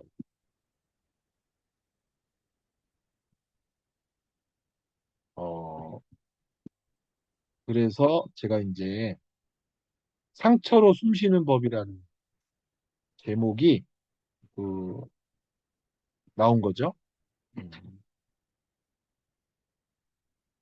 어, 뭐 어떤 경우는 그냥 학생들의 사춘기에 형성되는 어떤 또래 압력과 또래 문화로 이렇게 되는 경우도 있지만 어떤 경우에는 굉장히 고의적이고 목적식적으로 특정한 선생님을 학생들이 괴롭히기 위해서 벌어지는 일이 없는 건 아니에요. 그런 사례도 있고 또 온갖 유튜브나 어, 학생들이 보는 그런 컨텐츠 중에 선생님을 괴롭히는 것에 관한 컨텐츠, 선생님을 따돌리는 것에 관한 컨텐츠 이런 게 없는 건 아니죠. 음, 그래서 교실의 집단의 분위기를 잘 파악하고 그런 집단 역동에 대해서 이해하고 아이들이 그렇게 이제 군집화돼서 군중적 행동을 하지 않도록 조치하고 교실에서 아이들하고 싸우지 않고 학생을 불러내고 개별적으로 나누거나 어, 뭐 그런 선생님들이 선생님을 보호하는 그런 기술도 필요한 것 같아요. 지금의 시대에는. 아마 이거는 우리나라만 그런 게 아니라 일본도 그랬고 몇몇 나라가 이런 일들이 있었던 것 같고요. 그래서 이제 뭐 제가 지금 이름은 기억나지 않는데 음, 검투사의 법칙 이런 걸 말한 사람도 있어요. 검투사의 법칙이 뭐냐면 어, 학생들은 교사의 권위를 추락하는 것을 보고 싶어하는 군중적인 약간 욕망이 있어요. 그거는 뭐 아주 정치적이지 않다면 청소년기에 권위적 인물이 대항하고 싶어하는 일종의 파워 게임이기도 하죠. 그래서 너무 정당한 것을 가지고 학생들이 선생님의 권위를 추락하기 위해서 선생님에게 논쟁을 걸 때, 그럴 때 선생님이 그것을 잘 다루는 법, 예, 다음에 다루기로 한다든지, 그것을 얘기하고 싶어하는 학생을 개별적으로 불러낸다든지, 어, 단호하게 하시면서도 학생들이 원하는 주제에 빠져들지 않고, 그것을 약화시키고 개별적으로 다루는 법을 여기서 길게, 제가 다 설명드릴 수는 없지만, 그런 것에 관한 책도 있고, 거기서 이제 교사가 학생과 논쟁하거나 싸우면 굉장히 착한 학생까지도 학생의 편을 든다는 거죠. 그들이 군중일 때는. 그게 이제 검투사의 법칙의 핵심인데, 그래서, 어, 학생이 많은 곳에서는 영웅처럼 굴던 아이가 선생님이 교무실에 와서 얘기하자고 해서 교무실로 빼내서 얘기하면, 그야말로 아주 쉽게 쪽수의 법칙처럼, 교무실에서는 아이들이 꼬리를 내린다. 그래서 교실에서, 학생에게 학생과 논쟁하지 않고 학생이라는 청중 앞에서 논쟁하지 않고 학생과 개별적으로 이야기하는 방안이나 교무실에서 얘기하는 방안을 잘 선택하는 일종의 대처 기술이 때로는 선생님에게도 필요한 것 같아요.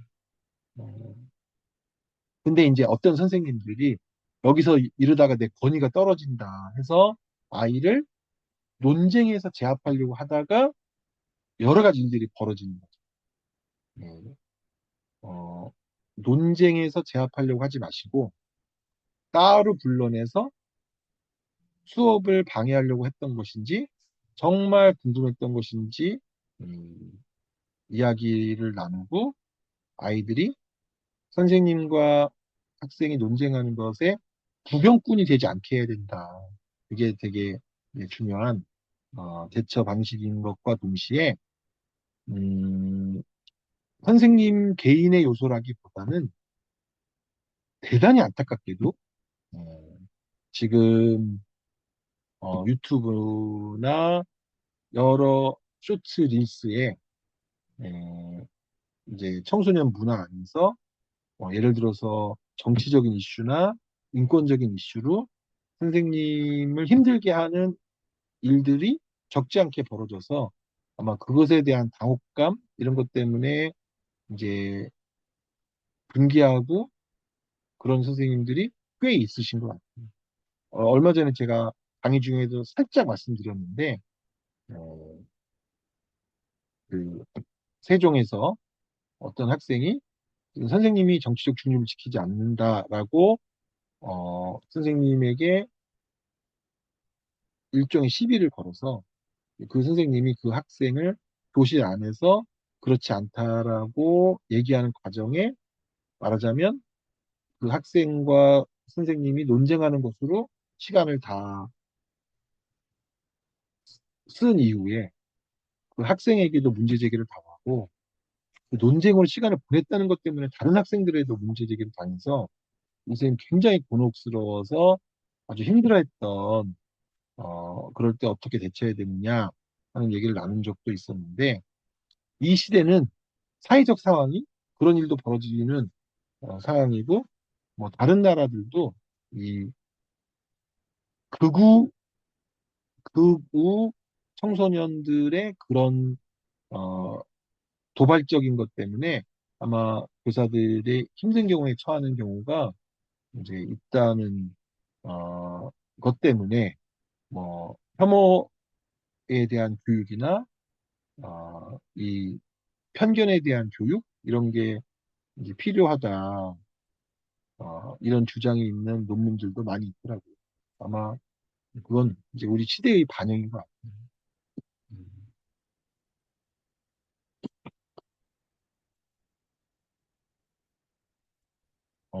네. 시간이 9시인데 제가 뒷부분에 어떤 얘기를 하려고 했었는지 남은 슬라이드만 조금 보여드리고 그리고 마무리하도록 할게요. 네. 어, 현재 에, 미국 정부가 학교를 포함하여 많은 직장의 그 직장의 사람들이 스트레스 받으면 제일 많이 하는 프로그램이 이 프로그램이라고 해요. 조직이 트라우마를 많이 받으면 회복, 조직을 회복시키는 거예요. 교사회, 학교가 안전한지, 음, 안정감이 있는지, 구성원들이 서로 연결되어 있는지, 효능감을 느끼는지, 희망이 있는지.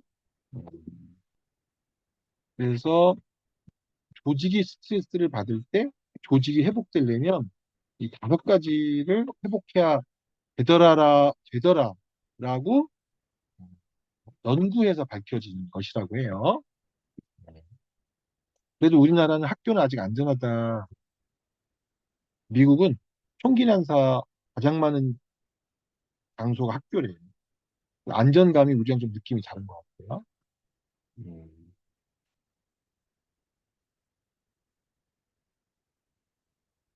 그래서 그냥 아주 중요한 것, 학교가 과연 우리에게 돌봄의 공동체, 치유의 공동체, 상호 연대의 공동체, 학습의 공동체, 희망의 공동체가 되느냐. 이건 학생들한테 이렇게 해야 된다는 게 아니라 교사회가 그러냐는 거예요. 여러분들의 교사 모임, 교무실이 안전기지인지, 소속감을 주는지, 자긍심을 주는지, 효능감을 주는지, 그, 탈리스 보고서 있잖아요. OECD가 교원 노동 환경을 조사하는 5년마다 한 번 하는 티처 앤 러닝 인터내셔널 서베이 우리나라도 참여하는데 우리나라는 상대적으로 이런 소속감이나 자긍심이 낮은 것으로 되어 있는데 왜 그런지 하는 요인을 보면 우리는 이제 학교를 옮기는 기간이 되게 짧은 것으로 되어 있어요. 많은 나라들이 8년, 9년, 10년 또는 10년 이상도 한 학교에 있을 수 있도록 되어 있는데 저희는 장단점이 있죠. 어, 근데 도시마다도 다르다고 해요. 보니까 서울은 뭐 5년, 대구는 5년보다도 더 짧게 이동한다고 하더라고요.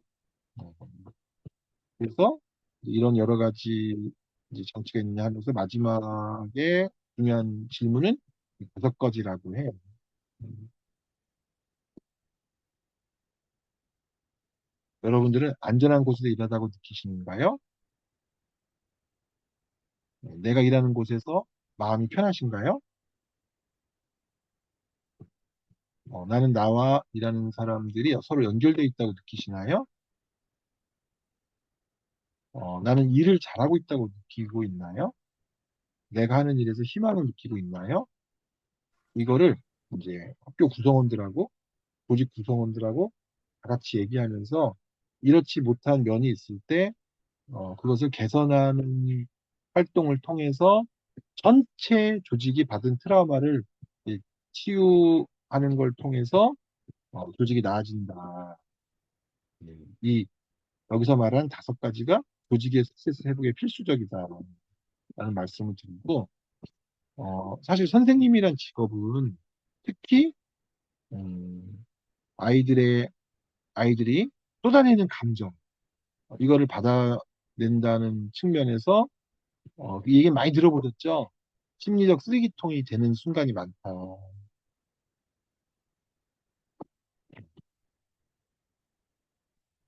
그리고 아이들이 음, 선생님에게 나쁜 감정을 투사하고 마치 그게 선생님 때문에 내가 이렇게 됐다.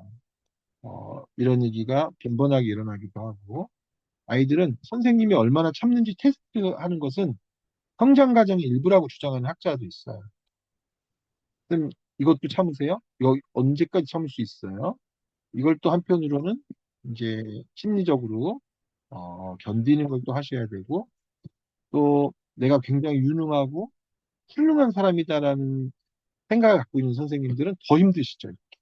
더 뜻대로 안 되고 애들이 말을 안 듣고 이럴 때 자신의 능력에 대한 고민이 많아지고 또 때로는 부모나 사회가 아마 이건 굉장히 선생님들이 많이 겪으셔서 괴롭다고 하실 수 있는데 학교 때문이다, 교육 탓이다, 선생님 탓이다라는 희생양이나 속죄양의 위치에 서야 될 때도 많이 있는 것이 굉장히 큰 어려움이다.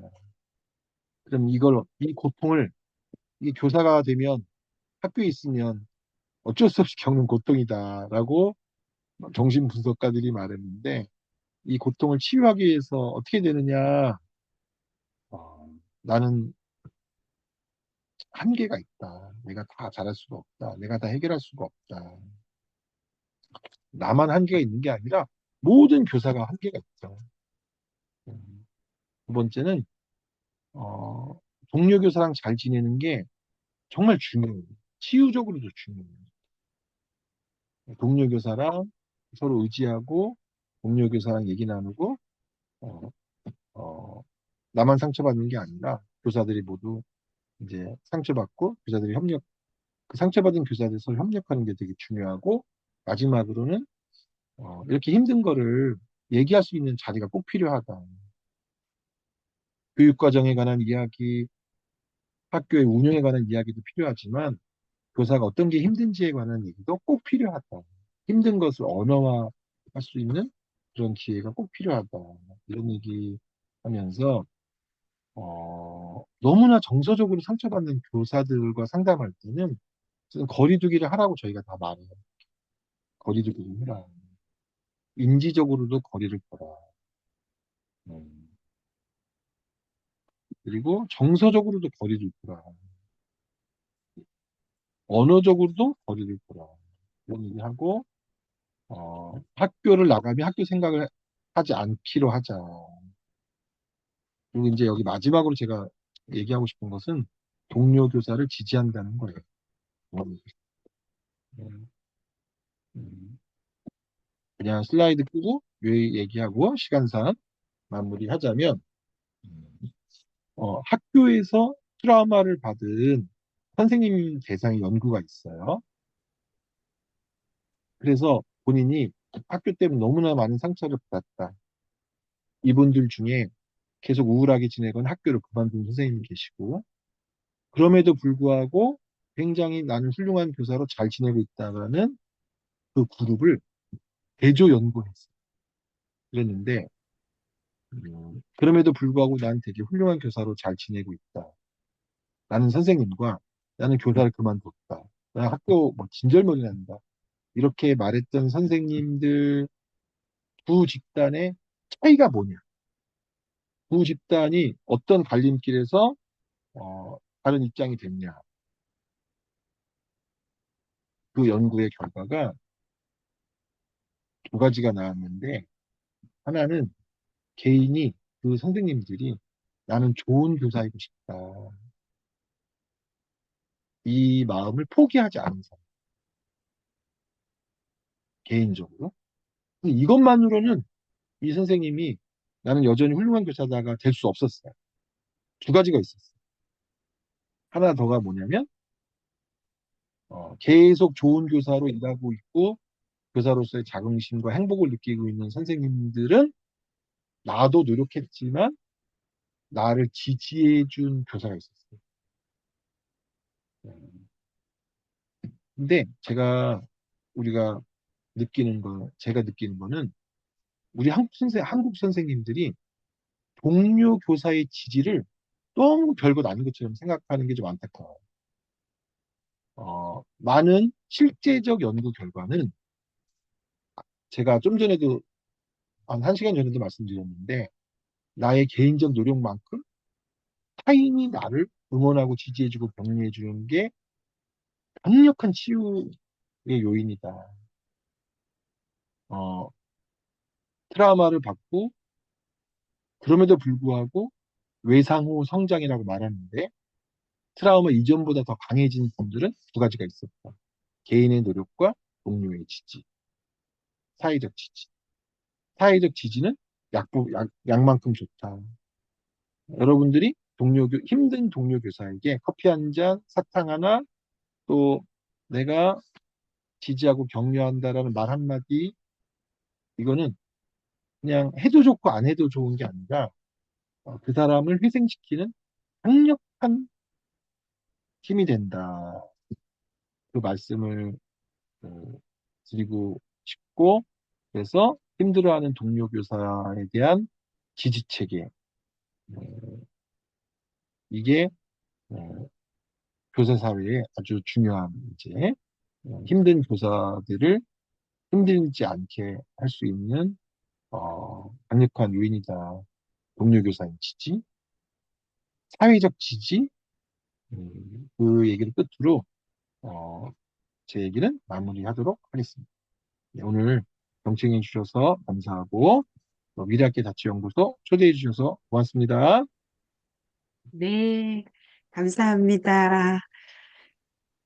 마지막에 주신 개인의 노력, 동료의 지지, 사회적 지지가 그렇게 소중한 것이라는 것을 다시 한번 더 좀 확인했던 것 같습니다. 동료들에게 커피 한 잔, 사탕 하나, 따뜻한 말씀 하나 건네는 것이 그 사람을 좀 살리는 굉장히 큰 거라는 생각을 했습니다. 저는 이제 마지막으로 채팅창에 올려주신 우리 김 선생님 말씀을 우리 교수님의 강의 피드백으로 좀 드리고 싶습니다. 저는 1년간 자녀를 학대하는 부모를 신고했다가 역으로 민원에 시달린 후배 교사, 고학년 학생에게 폭행당하고도 아동학대로 역고소 당한 선배 교사와 같이 근무했어요. 아무것도 도와주지 못한 죄책감에 함께 많이 시달렸는데 오늘 강연 들으며 눈물이 줄줄 났습니다. 올 연말에는 제 마음도 잘 돌보고 함께 힘들었던 동료 선생님들과도 따뜻한 차 마시며 함께 위로 나눠야겠어요. 그리고 저도 아이들의 행복과 교사의 보호를 위해 사회가 함께 협력하는 시스템을 만들기 위해 행동하겠습니다. 오늘 이 강의가 저에게 너무 귀한 선물이네요. 감사합니다. 오늘 우리 김현수 선생님 강의 들으면서 우리 미래학교 자치연구소의 존재 이유를 한 번 더 이렇게 확인한 그런 시간이기도 했습니다. 다들 동료 찾기 힘드신데 학교에서도 내가 먼저 건네기도 하지만 또 학교에서 또 많이 힘드실 때 혼자 힘들어하지 마시고 우리 미래학교 자치연구소 각 분과의 또 선생님들 늘 같이 공부하면서 그런 이야기들 나누는 거 그 자체가 큰 치유가 아닌가 그런 생각을 했습니다. 우리 미래학교 자치연구소 참 잘하고 있는 것 같습니다. 우리 김현수 박사님께 우리한테 2025년 12월 말 큰 위로를 주신 우리 선생님께 한 번 더 큰 박수 부탁드리겠습니다. 고맙습니다. 감사합니다. 네, 우리 잠깐 나가지 마시고요. 우리 매달 한 번씩 화요일에 이렇게 한 번씩 공개 강좌 하는데요. 1월 강좌 잠깐 소개드리고 마무리하겠습니다. 우리 1월 강좌는 우리 고양시에 있는 백석고등학교 김영인 교장 선생님께서 이제 책을 한 권 내셨습니다. 그래서 그 책을 우리 저희들 연구소에서 오랫동안 감사로도 이제 봉사를 해주고 계셨는데, 잠깐 책 화면 나왔나요? 제가 잠깐만요. 네, 화면 공유 다시 한 번만 할게요. 네, 요거 공유를. 네, 요건데요. 1월 6일입니다. 우리 1월을 시작하는 첫 주에 다시 학교의 길을 묻다라는 주제로 북콘서트 겸 우리 저자 김영인 교장 선생님 초대해서 강연 듣도록 하겠습니다. 그때도 또 올 한 해 잘 마무리하시고 1월에 다시 우리가 가야 할 길을 물으면서 함께 우리 아이들도 힘들지 않고 우리 교사들도 힘이 나는 그런 세상 함께 만들어가면 좋겠습니다. 네, 이것으로 우리 2025년 12월 마지막 공개 강좌 마치겠습니다. 모두 힘내십시오. 감사합니다. 감사합니다. 네, 김현수 박사님 진심으로 고맙습니다. 네, 감사합니다. 네, 파일을 보내드리도록 하겠습니다. 공유할 수 네, 감사합니다. 파일 있는지. 네, 공유해도 네, 괜찮을까요? 네, 보내드리겠습니다. 네, 네. 고맙습니다. 모두 편안한 밤 되십시오.